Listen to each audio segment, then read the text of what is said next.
Well, everybody. We're back. It's round 8 of the Weekender.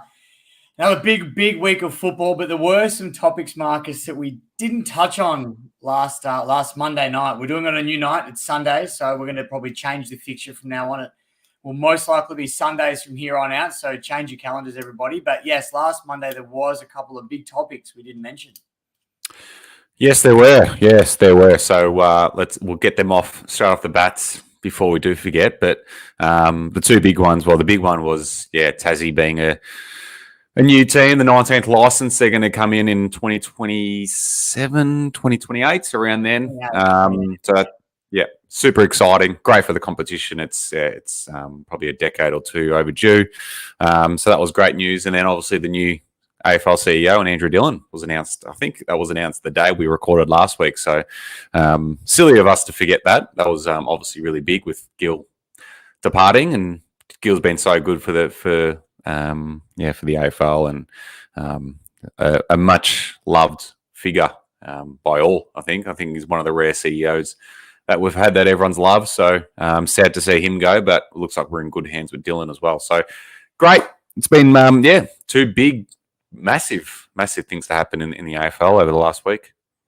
Yeah, absolutely. I don't know a lot personally about Andrew Dillon, but like you said, McLaughlin he's fantastic. I can't really fault anything that he did in his tenure as CEO. So I'm sure he would have had a lot to do with the process of obviously picking Andrew Dillon as the next CEO. So if he thinks he's a good fit for it, and I trust him going forward. So looking forward to that and seeing how he does in the new role. But yeah, Tassie being the new team is the real big one. And like you said, we're definitely a decade or two overdue for it. I remember when Gold Coast came into the league and then the Giants. I thought then that Tassie probably should have had that team, but I understood what the AFL were trying to do. But I think the Tasmanians down there have definitely earned themselves a right to have their own team. So it'll be interesting, though, to see which team they all support, because I'm guessing everyone down there would already have their own team that they follow. So are people going to jump ship to follow their own local team now, or is it going to be, support a bit of both teams? It'll be an interesting watch.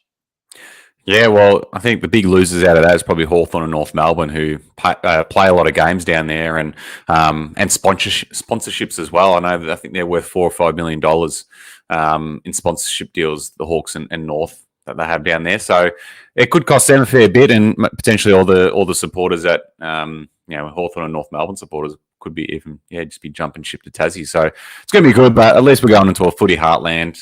You can probably guarantee some solid crowds down there as well, and definitely not as hard work as it is for Gold Coast and GWS to find some fans. Yeah, well, speaking of fans, what are your thoughts? I'm pretty sure the stadium they're talking about building was only going to fit 25,000 supporters down there. I reckon if you're going to build it a little bit bigger, and at least 35 at the minimum, I would have thought. What are your thoughts on that one? Probably initially it's going to probably hover around that mark. I don't mind it as long as it's a packed stadium every week. It'd be great. There's nothing worse than seeing an oversized stadium half empty as well. So I think it could create a really good atmosphere in there. And if they need to expand down the line, then they do. But I think they're redeveloping Launceston's ground as well, where they're going to play some games too. So they've also got that option. But I don't mind it. I like the smaller stadiums as long as they're packed out. Yeah, no, I don't mind the smaller stadiums myself as well, but I'm just looking at what they're doing down at Geelong at the moment and trying to expand their ground and fit more people in. I just thought if you can do that a little bit earlier before you even develop the stadium to begin with, it might save some time and costs down the track. But yeah, I know what you mean. You don't want to have a stadium and not fill it all the way to the top. But just quickly before we go on, I will jump to the comments over here, and we've got Darcy, Roberto, Andrew Dillon hopefully fix the MRO, and we know you'll be happy with that. Yeah, well, we know that's a sensitive topic on my end. Everybody's probably taking the piss out of me a little bit there, Darcy, but it's true. I hope something does get done, and we've spoken about it on here before, and I think that it shouldn't be just one person anymore as the MRO. It should be a panel like it used to be. I think that was a better system, but that's just my personal opinion. So it'll be interesting to see if anything does change or if it just keeps things mostly the same in that department. But yeah, in terms of Tassie, back on that conversation, what are your thoughts on the name? I mean, everybody's saying Tasmanian Devils, and then there's that argument with the whole Warner Brothers legality thing. And Is there another name that we're not thinking of and everyone's just jumping straight to Tassie Devils because it's probably the easy option? Is there anything else that you've thought of or that you could see them having as their name? No, not really. I think it makes the most sense, doesn't it? I think that suits them to a T. There's a talk about the Tassie Mariners, but I think they've already got, or they used to be a name, or they probably still are. So I think Mariners, Devils, Jack Jumpers, copy the NBL. I don't know. I think they're the logical ones, aren't they? I don't know what else they could, really be called. Yeah, well, it's tough. I've never been to Tasmania. I don't really know anyone from there, so I don't have an understanding of what it's like as a state, or maybe iconic things from Tasmania that they could name it after. So, yeah, look, that Tasmanian Devils is the obvious choice. So we all presume it'll be that, and we'll just have to wait and see. I guess they've still got a few years, obviously 2028, until they join the league. So the bit of time, but it's going to be, again, another very interesting watch. But it was a big week of football, Marcus. Obviously, North Melbourne St Kilda just wrapped up only minutes before we've gone live tonight, and Saints managed to get up by 30 points there. But it's been what feels like a long week with some really interesting results, and none more interesting, I would have thought, than the Suns nearly taking it up to Melbourne and getting a win over there up in Queensland. Yeah, well, I've only just woken up from the North Melbourne St Kilda game. That was one of the most boring games I've ever watched. That was terrible at Marvel. So that's one to just tick off for the Saints and move on. But yeah, the Suns looked really good against the D's. I honestly thought they were going to pinch it there. They probably should have. They were unlucky. There was a couple of free kicks, one bad one that went Melbourne's way and turned into a certain goal, and then at the other end, Big Marbior definitely got pushed out and should have got a free kick there, and he would have been a better person to have a shot on goal than Darcy McPherson. So very unlucky the Suns, and it shows how much they've improved as well, which is good to see, and taking it up to the premiership favourite. So it's good signs for the Suns, but shattering that they didn't get the job done. Yeah, well, I won't comment too much on the umpiring side of things because I'm starting to build a reputation as a bit of an umpire basher, so I'll leave that side alone. But I do agree with everything you said there. It was exciting to see the Suns play some good football, and let me tell you, after my Tigers lost to the Suns last week, I really wanted them to beat Melbourne because it would have made me feel a little bit better about the loss. I thought maybe Gold Coast are better than we've given them credit for. So, but no, it was great. It was just great to see them take it up to the D's, and it wasn't just going to be, a fly up, walk all over them and fly back home type job for Melbourne. So pressured them, and the Suns played good football. So again, who knows? Was it just a one-off game for the Suns? Are they going to continue to play this brand of football going forward? It's a long year. We know that. Finals, you wouldn't say, are on the cards for them, but who knows? Honestly, it's that long of a season. So, yeah, again, I don't know how to read too much into that one. But following that game was another close rivalry that we've seen over the last few years, and the Giants took on the Doggies. And again, only 15-point margin, another very close game. Did you catch much of this one? Yeah, that was a really good game. Caught glimpses of it. That was the modern day rivalry up in Canberra. It was pretty. I mean, the Dogs got a fair margin, but the Giants ended up clawing it. Well, Tom Green clawed it back for him. He was a one man show for them. He was absolutely ridiculous, the stuff he was doing. But then for the Dogs, the Bont is just continuing his brilliant season. He could be winning a Brownlow medal at the moment, and it'd be great to see him win it because he definitely deserves one. He's one of those players that has gone through their career not winning one, and I think this could be the year for the Bont if he keeps this up. He was absolutely dominant on the night. I think he had 32 touches, 26 contested. I think 14 clearances as well, 14 clearances. So he was huge. But the Doggies looking good. They've won 5 of their last 6. But credit to the Giants. So they've definitely been a lot better than what people expected them to be this year.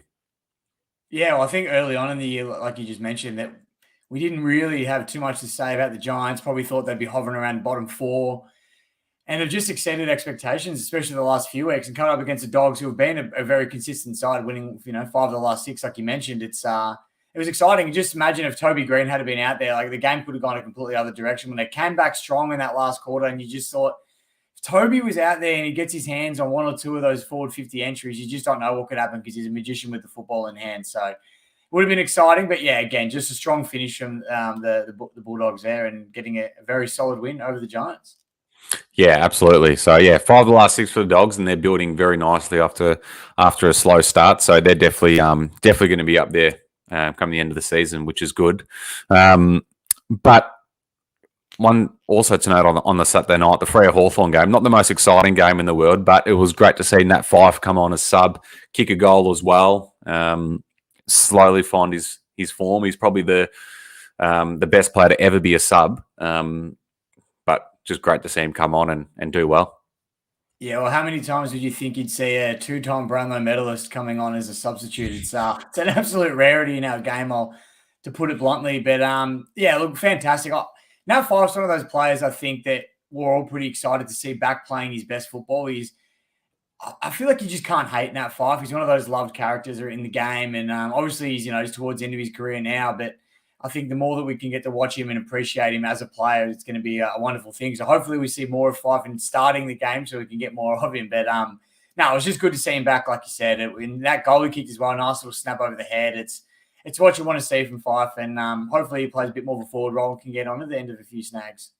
Yeah, absolutely. It's great to see, and who knows how much longer we've got left of him. So let's hope he can, he can have a pretty strong season. But yeah, that's all I really took out of the Freo game. And Andy Brayshaw had a massive night as well. He looks like he's back to his best after winning the MVP last season, and had a massive night last night as well. Yeah, I was going to say it's performances like that sort of remind us why he won the MVP last year, and it's no surprise when you see him doing things like that. But it was a long week of football. I know you probably don't want to talk about it too much, but you were there on Friday night, going all the way back then. Obviously, Brisbane they get talked a lot about not winning away from home, and I know it's a sensitive topic, obviously. But what did you think of the Brisbane Lions and their performance away from the Gabba, which everyone says they can't really win away from? They were really good. They were very impressive. They clean with the ball, contested work was elite, and their small forwards went to work. So they were very impressive. Carlton being terrible certainly helped them, but yeah, Brisbane were really good, and a bit of a statement from them to win in Melbourne on a Friday night on a big stage against a team that's meant to be pretty good. That was a good win for the Lions, but yeah, Blues very disappointing as well. Yeah, I know. It was I saw Charlie Cameron in the post-game interview actually mention the fact that he sort of had a bit of a cheeky dig at everyone that was sort of giving Brisbane a bit of flack for not winning away from home. So I think they were pretty chuffed to fly down to Melbourne and get a big win over the Blues. And like you said, probably didn't play as well as Carlton fans would have liked, but I'm sure if you want more of an in-depth analysis, you can head over to Old Dark Blues, and Marcus will give his pretty thorough rundown. I don't doubt whatsoever. But another game that caught my eye anyway was the Geelong-Adelaide game. And again, Adelaide, I know it was a 26-point deficit to the Cats, but I just thought, again, they played some good, exciting football. And I can honestly see them playing finals this year if they keep it up. It's like I said, it's still early days, only round 8, so a long way to go. But I can see them playing finals if they play this kind of football all the way through the season. What would you think of Adelaide or the Cats for that matter? I think we've definitely seen enough of Adelaide to show that they're going to be thereabouts come the end of the year. I think they'll definitely be in the hunt for the finals, if not definitely make it. They've been really impressive. They haven't really played a bad game yet this season. So they were really good. They really matched it with Geelong up until the last few minutes. They were really good. I'm loving the way they play. They've got a really attractive game style, and it looks like they're well coached as well. So I think they're definitely going to. I'll tip them to play finals at this stage. I know there's a long way to go, but from what we've seen in the first 8 rounds, they've been really good. And then Geelong, geez, I mean, what more can you say? They're all of a sudden shot into premiership favouritism, and their guns are on fire. They fooled us all the first 3 weeks of the season, and now they've just come out and just started dominating. So it's pretty scary to see from the reigning premiers, and yeah. I mean, they're going to be hard to beat. They're going to be really hard to beat for the rest of the year now. Well, we saw them go on, a 16-game winning streak at the end of last season, and a lot of people were writing them off very early. It was obviously premature writing them off, only after 3 games. But yeah, they've won the last 5 or 6 in a row now, whatever it is, and they've got a very, very winnable few games coming up as well. So you don't really see them losing anything in the near future, and it's it's going to be a scary prospect coming up against the Cats. And I don't know. not looking forward to it because I know Richmond's got Geelong next week, so I don't really want to talk about the Cats too much because I feel like I'm going to be doing a lot of that over the next week and a bit, especially if they come out in pants. It's like I expect them to do a little bit. But speaking of the Tigers, we had our first win in after 5 losses in a row against a very beaten up West Coast who suffered another ACL injury to Jai Cully, and it's just I think they had 27 available healthy players leading into that game, and now they've got 26. So it's devastating blow for the Eagles, let alone Jai Cully as well. But geez, like how do you run a football club with only 27 available players? Like it's crazy, and there's no wonder that they're bottom of the ladder like they are at the moment. Yeah, it's just rotten luck, isn't it? Like you can say all you want about their on-field performance, but when you've got injuries like this constantly, week in, week out, you got to feel for the club and Adam Simpson. They've really been dealt a tough hand here. Like what more can they do? You know, they're 8 rounds in. Obviously, the season's a write-off for them, and I mean, yeah, how do you front up? You know, every week from here on in, it's going to be really tough for them. And I even thought, you know, Saturday morning, a cold, wet day in Melbourne to play at the MCG, it would have been tough for them to get up for. But they played really well. They were in it. They were in front halfway through the third quarter, and we thought, oh boy, imagine the fallout from this game if West Coast beat Richmond. But the Tigers got their skates on and ended up having a comfy win. Yeah, well, thankfully, I don't know if it's thankful or not, but I wasn't at that game. I was playing my own game of footy at the time. So I thought to myself, I won't look at my phone. I'll go home. I'll watch the replay from scratch. And I mentioned it to one of the boys in the rooms after the game. I said, don't tell me the scores. I'm going home. And he looked at me and goes, oh, I don't know. And I'm like, oh, you don't tell me. And he goes, yeah, I don't know, man. Not good. And I'm like, you're kidding me.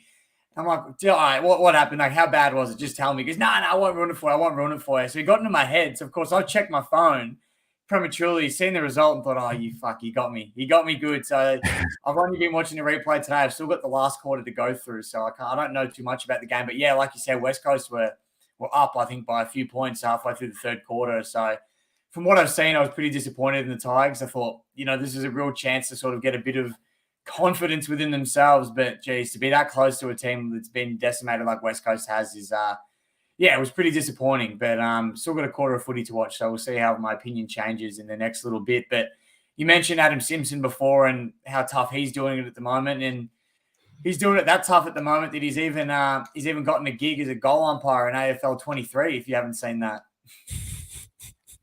It's outrageous, isn't it? I love that you've brought AFL 23 into this. I don't have the game yet, but it's from all reports and all the videos that are going around at the moment. It's pretty embarrassing for the producers of the game and even just the AFL in general. To be honest, it's these video games that we produce are just garbage.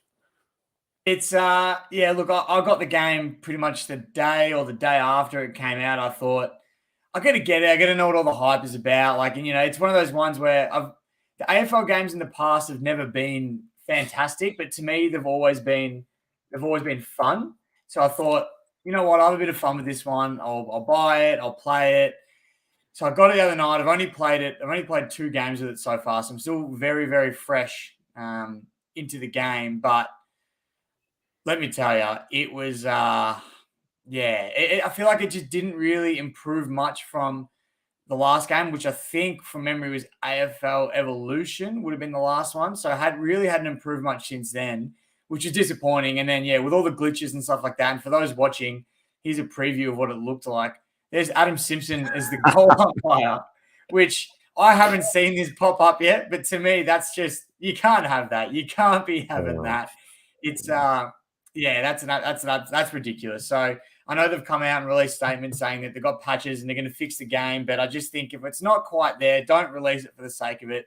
Delay the game as much as you need, get it right first, and then bring it out. And there's people comparing it to, the likes of FIFA and 2K, and I think that's unfair because clearly the budget isn't there like it is for those other games that are international and played all over the world, whereas this is obviously very targeted to Australian audiences, and even then, more so your football states. So I think we're going to give him a bit of slack there. But yeah, some of the mistakes that are happening in this game is a bit Yeah, it's not what you want to see this early on after a release of a video game. So hopefully they can fix it and make things a bit more exciting for everybody. But yeah, I'm not too confident they'll do that.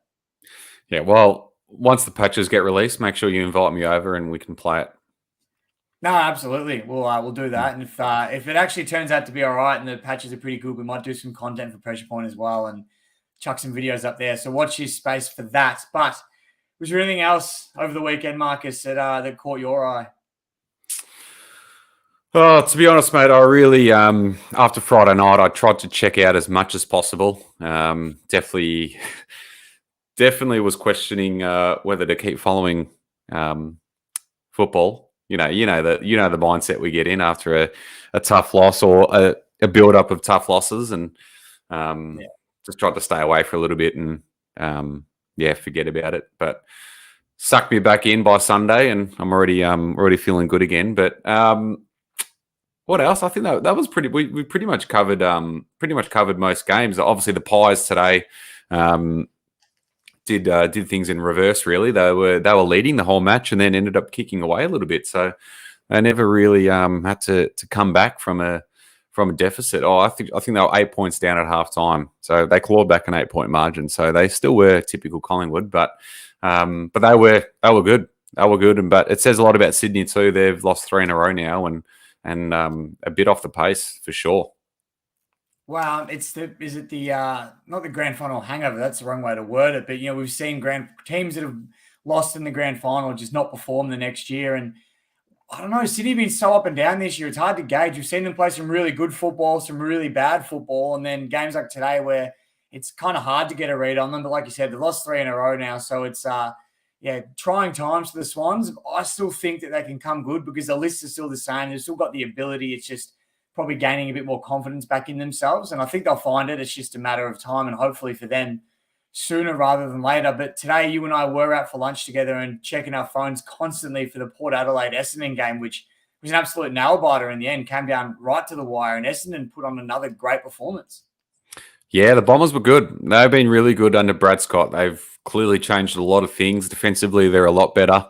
They're in games a lot more, and Brad Scott's done some good things for them. So, and they're actually really good to watch. That's definitely something you couldn't have said about the Bombers over the last few years. And yeah, they've been really good to watch, and they were pretty unlucky not to win that as well. I think they had a chance late to potentially tie the match too. So they were right in it. Unlucky, but yeah, they're losing no fans this year. The Bombers, they're doing some good things. And Port though, I think that's 5 in a row for Port Adelaide. So they're definitely on the right track this season after last year's disappointment. Well, I was going to say the start they've had to this year is pretty much the exact opposite, of what they did last season. So yeah, great things for Port Adelaide at the moment. And Essendon just probably stiff not to win the last few games they've played. They've been in almost every game they've lost this year, and they're right around the mark. So if they can get a few wins, a bit more consistency, and get a bit of a roll on, then who knows what this year will do for them and where it'll take them. It'll be a good watch for Essendon supporters. And if I was them, they're sitting just outside the 8 at the moment. I'd be very, very excited as a Bombers fan because, like you said, we haven't seen them play this kind of brand of football and this sort of exciting football in such a long time. So it's a long time overdue for Bombers fans, but it's finally here and definitely a lot of things to look forward to. Well, they'll potentially go in as favourites in the Dreamtime game in a couple of weeks as well, which will be a first in a very long time.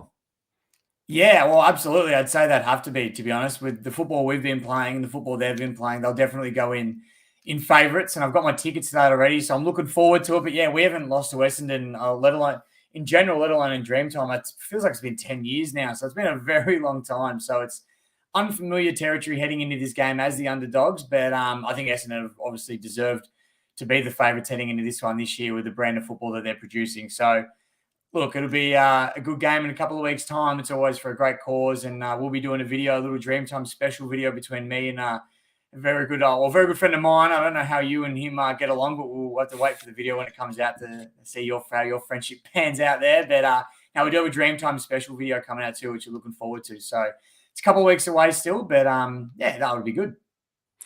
Yeah, love it. Looking forward to that. Also, before we do finish up, what were your thoughts on Dimmer's comments in the media during the week? To say it to my face, he's really getting very agitated this year, Dimmer. He is, but we've seen this from him before. I think he's just that type of bloke. I also saw him have a whack at Kane Corns as well, and I think because Kane Corns was obviously talking a bit of trash about Taranto and Hopper and saying how they're a waste and all that sort of stuff, and Dimmer sort of backed them up, and that's what he does really well. He backs in his players. He does come off as salty and frustrated a lot of the time, but he does back in his players, especially with those sorts of things. But one thing I did find funny, I don't think Dimmer mentioned this either, but I thought what was funny was that last year, Kane Corns put out an article and he wrote in there how he really thinks Port Adelaide should have chased Taranto and Hopper both pretty hard.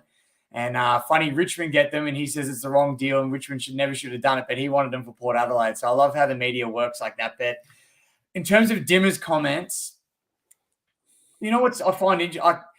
As a Richmond supporter, I like him. I like when he sort of defends our club and back against the wall type stuff. But I can see why it would sound salty to other people. But one thing I always find interesting is Dimmer will say something in a press conference or whatever it is in front of the media, and then the week after, a few weeks down the track, other coaches start to do similar things and start to agree with the things that he's saying. So it's almost like there's certain things that a lot of people will feel mutually agree with but won't say because it's like, it's best just to leave that one alone. And then Dimmer comes out and says it. Like we saw it a few weeks ago when Dimmer was talking about picking the teams, and he was saying how you have to name 24 or something like that, but like on the Thursday night, whatever it was. Something. Remember we mentioned something about the team selection and all that. He comes out and complained about it, and everyone's going, "Oh, Dimmer's salty again." But then I saw the week after Melbourne's coach there. What's his name? I've had a mental blank, but he came out and said the same. But yeah, Simon Goodwin. He came out and said the same thing a week later, and agreed with Dimmer. So find it interesting, but yeah, he definitely comes off as salty. And when we're winning, you don't see these sorts of comments from him.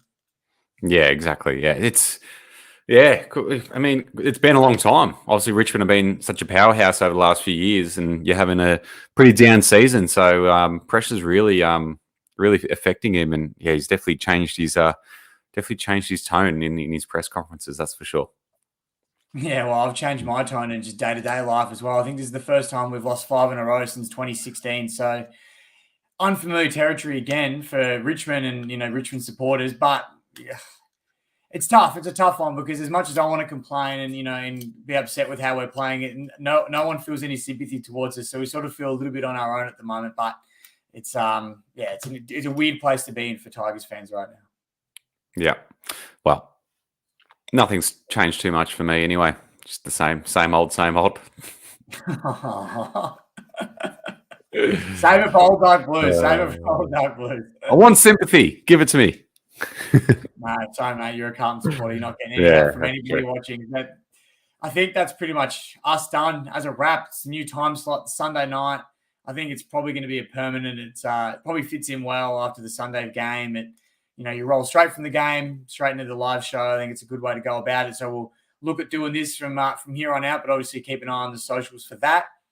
Thank you again to Gavos Freight Solutions for sponsoring the show and making everything possible. It's a tough thing to do every week to get this up and going. And Peter and the team there at Gavos Freight Solutions make it very easy for us. So I appreciate them. So if you're ever in need of anything freight related, make sure you hit up Peter and the team, and all the details obviously below in the video here. But I think that's pretty much a wrap. Marcus, before we go, is there anything else you wanted to mention or anything you saw you wanted to talk about before we call it a day? I think that's it. I think we've got everything we need to talk about. We got our Tassie and AFL CEO news off at the start, so I think that's it. That was a pretty straightforward round of footy, to be honest. A lot of results sort of went the way that most of us expected. So happy to put round 8 in the bank and look forward to round 9 next week. Yeah, 100%. Well, I only got one tip wrong this week, which is an absolute rarity for me. So I was very happy with how straightforward this week was. But yeah, I think definitely able to call it a wrap for tonight. And we'll look forward to, I think it's round 9 next week. Jeez, that's round 9. Very, very quickly. 9 rounds in already. And it feels like we only started the season off last week. That's how quickly it's gone. So thank you again, everybody, for tuning in and watching. Keep a close eye on the socials and the YouTube channel because there's plenty more content up and coming.